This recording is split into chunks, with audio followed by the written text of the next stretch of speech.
It is winter in the Arctic Ocean. I have not seen life for months. It has been many, many months since Victor's passing. I wish I could say that this brought me joy, or that my life is fulfilled. With Victor's death came a void in me. Seeing his eyes close that one fatal day jarred me into a realization, a question. Why? I had tortured this man because of my own selfish agenda. I tortured a man to death because I was given the chance to live. I murdered his family and his dearest friends with no remorse to show. I have since realized all of the disgust and loathing I felt towards the human race is nothing compared to the sheer disgust I should feel for myself. I see my 8-foot-tall stature and my yellow skin, and what is even uglier than that is that I killed the man that gave it all to me. Still, the look of fear on people's face when they catch my eye is disgusting. That is why I've isolated myself to this icy tundra. The lack of life out here should cleanse me from the evil that once inhabited my body. I will no longer identify with Satan in between the pages of Paradise Lost, but rather with Adam. Despite my hideous exterior, I've realized that I do not need to reciprocate the evils of society back to those that are evil to me. My murderous days are over, as I have now seen pain and suffering spurred from my own hand. My death is not one to be celebrated.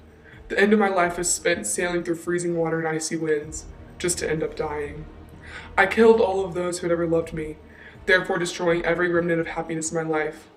I basically killed myself. It was my own creation that murdered me. I started on my quest to create life with all the right intention. After my mother died, I began on my journey to create life. I was never trying to be selfish until I fell into my mad fever. I shut everyone out, and the monster was not what I was anticipating. When it opened its yellow eyes, I made a decision that would constitute the rest of my existence. When I left the monster, I essentially killed my own family. All of the events between then and my death are irrelevant.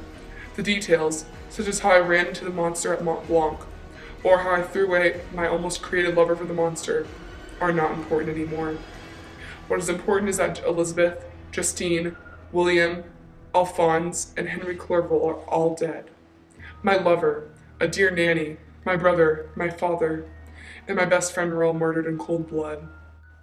If only I had been able to stop the Fen before my death. If only I had stopped this before it turned into a catastrophe. If only he died and I had lived. I finally understand why Victor has been acting so strange, isolating himself from his family and becoming ill from stress. The nervous fever and strange personality that I noticed after William and Justine's death was because of his creation, the monster. The pity and guilt he must feel for being the creator of something that hurt everybody he loved. My heart aches as I realize that we will never be able to spend our days together, married, and the guilt Victor must feel. I know he really loved me, and I wish I could tell him that it's okay and he's not at fault. I wish he would have talked to me about it. I could have consoled him and conquered the fear of this monster. I can't imagine going through something like that alone.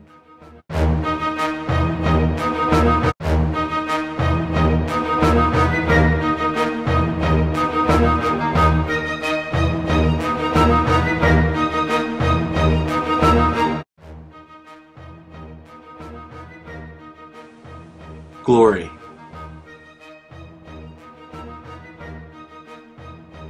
I did not know that a journey to find a passageway to the North Pole would lead to such a series of problematic events. It seems that one moment our ship was navigating through blocks of ice, and the next there was a monster in the back room of our boat looking over the dead body of one of my friends. I have never been the man to have many friends. The only human being that I kept in touch with for a majority of my travels was my sister. It was a shock to me that when a pale, thin man caught my eye essentially in the middle of nowhere. He began telling me tales of his mad life, of a monster that he described as 8 foot tall with yellow skin and yellow eyes. I trusted him. We redirected our ship to find this demon. My dear friend Victor died before he could exact revenge, but I did not give up hope. One day I heard a noise and saw the yellow monster standing over my friend. There was a look in his eyes that I did not expect. They were filled with remorse and sorrow. I will never forget how I saw his 8-foot stature climb out the window and disappear forever. Sometimes I wonder about where he could be. Is he wasting away in the Arctic air, or is he destroying other lives?